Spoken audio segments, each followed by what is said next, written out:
کبھی سجدے کبھی آنسو، ہزاروں کوششیں، لیکن جو حق میں نہیں بہتر وہ رونے سے نہیں ملتا۔ قسمت پہلے ہی لکھی جا چکی ہے تو دعا کرنے سے کیا ملے گا؟ کیا پتا قسمت میں لکھا ہو کہ جو ملے گا دعا سے ہی ملے گا۔ دعا کے 3 پہلو ہوتے ہیں، یا قبول ہوتی ہے، یا آخرت کے لیے ذخیرہ کر لی جاتی ہے، یا مصیبت کو ٹال دیتی ہے۔ اگر مانگا نہیں میں نے تو کچھ بھی نہیں مانگا، اب مانگ رہا ہوں تو خدا مانگ رہا ہوں۔ مقدر اتنی بار بدلتا ہے جتنی بار بندہ اللہ پاک سے رجوع کرتا ہے۔ جب بھی کسی کو دعا دو، اچھی اور دل سے دینا، کیونکہ دعا پہلے آپ کے حق میں قبول ہوتی ہے۔ ہمیشہ دعا مانگا کریں، کیونکہ ممکن اور ناممکن تو صرف ہماری سوچوں میں ہے، اللہ کے لیے تو کچھ بھی ناممکن نہیں۔ خدا سے جب بھی دعا مانگو تو مقدر مانگو، عقل نہیں، کیونکہ میں نے بہت سے عقل والوں کو مقدر والوں کے در پر دیکھا ہے۔ اپنے رب سے مانگو، کیونکہ نہ وہ اوقات دیکھتا ہے نہ ذات، وہ گناہگار کی دعا بھی سنتا ہے۔ اے انسان، مایوس نہیں ہو، ہاتھ اٹھا کر تو دیکھ۔ آنسو وہ خاموش دعائیں ہیں جو صرف رب ہی سن سکتا ہے۔ دعا اپنے لیے مانگنا عبادت ہے اور دوسروں کے لیے مانگنا خدمت ہے۔ عبادت سے جنت اور خدمت سے اللہ ملتا ہے۔ جس نے بن مانگے عطا کیا، وہ مانگنے پر کیوں مایوس کرے گا؟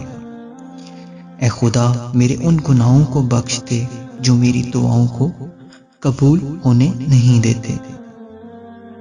ہر ایک کے دل کی دعا لو، مگر کسی کے دل کی بد دعا نہ لو۔ جب بھی دعا مانگو اپنی اوقات دیکھ کر نہیں، بلکہ اپنے رب کی شان دیکھ کر مانگو۔ 2 ہی چیزیں ہیں جس میں کسی کا کچھ نہیں جاتا، ایک مسکراہٹ اور دوسری دعا ہمیشہ بانٹتے رہیں۔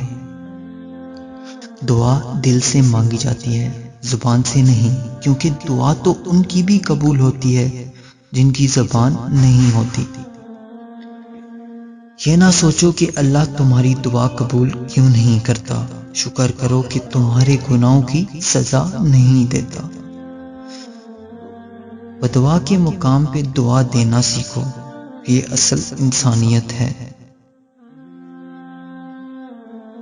خاموشی سے کی گئی دعا اور محبت دونوں بہت طاقت رکھتی ہیں۔ کسی سے محبت کا بہترین طریقہ یہ ہے کہ اسے اپنی دعاؤں میں ہمیشہ یاد رکھا جائے۔ بس ایک چھوٹی سی دعا ہے خدا سے، جن لمحوں میں آپ مسکراتے ہیں وہ کبھی ختم نہ ہوں۔ جانتے ہیں بد نصیب کون ہوتا ہے؟ وہ جسے اپنے رب سے دعا مانگنے کا وقت نہ ملے۔ تقدیر اور قسمت سے زیادہ طاقت دعا میں ہوتی ہے۔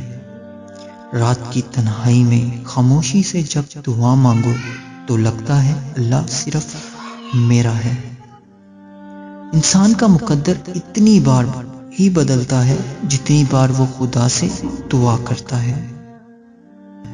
کسی کی دعاؤں میں شامل ہو جانا سب سے بڑی کامیابی ہے۔ جو دوسروں کے لیے دعا مانگتا ہے اسے اپنے لیے دعا مانگنے کی ضرورت نہیں پڑتی۔